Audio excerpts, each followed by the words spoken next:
रवा सब लोग के हमार नमस्कार बा। आइल बारी नई नवेलिन दुल्हन तक कैसे सब लोगों के कहाँ टंगले बारी सुनी लोगन।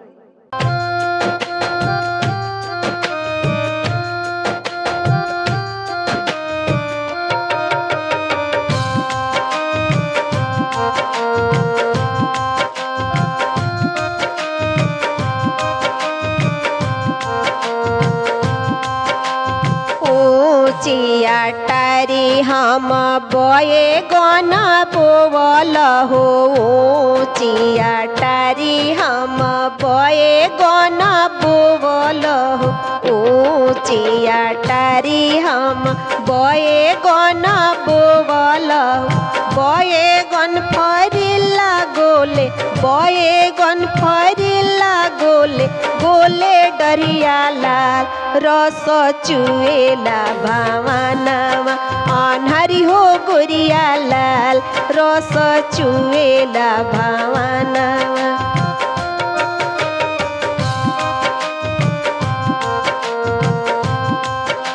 बोए गन तोरे चले ससुर जी बरोईता हो, बोए गन तोरे चलले ससुर जी बरोईता हो। ससुर जी के धोतिया, ससुर जी के धोतिया अटकले डरिया लाल रस चुएला भावनावा, अनहरी हो गोरिया लाल रस चुएला भावनावा, अनहरी हो गोरिया लाल रस चुएला भावनावा।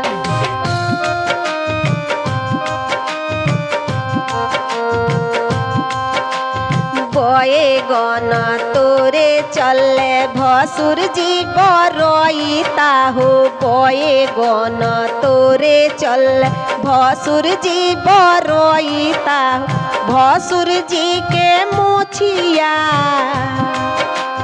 भसुर जी के मुछिया अटकले डरिया लाल रस चुएला भावनावा, अनहरी हो गोरिया लाल रस चुएला भावनावा, अनहरी हो गोरिया लाल रस चुएला भावनावा।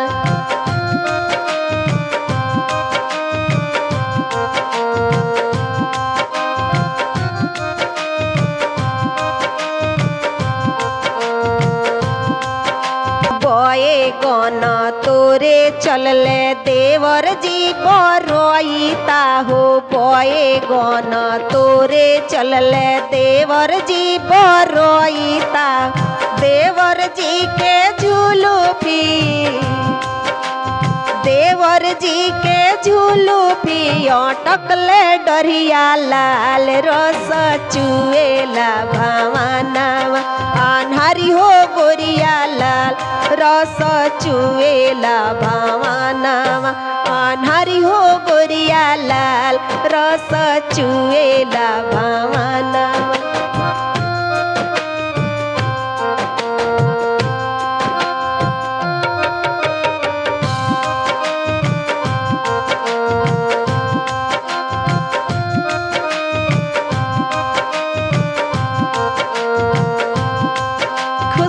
राजा जी उनकर का कहता रहे सुन लोग। कैसन रस गगरी लेवैलू मोरे धनिया हो, कैसन रस गगरी लेवैलू मोरे धनिया हो। सब लोग के टंगलू बोए गन के डरिया लाल रस चुएला भावरावा, अनहरी हो गोरिया लाल रस चुएला भावना।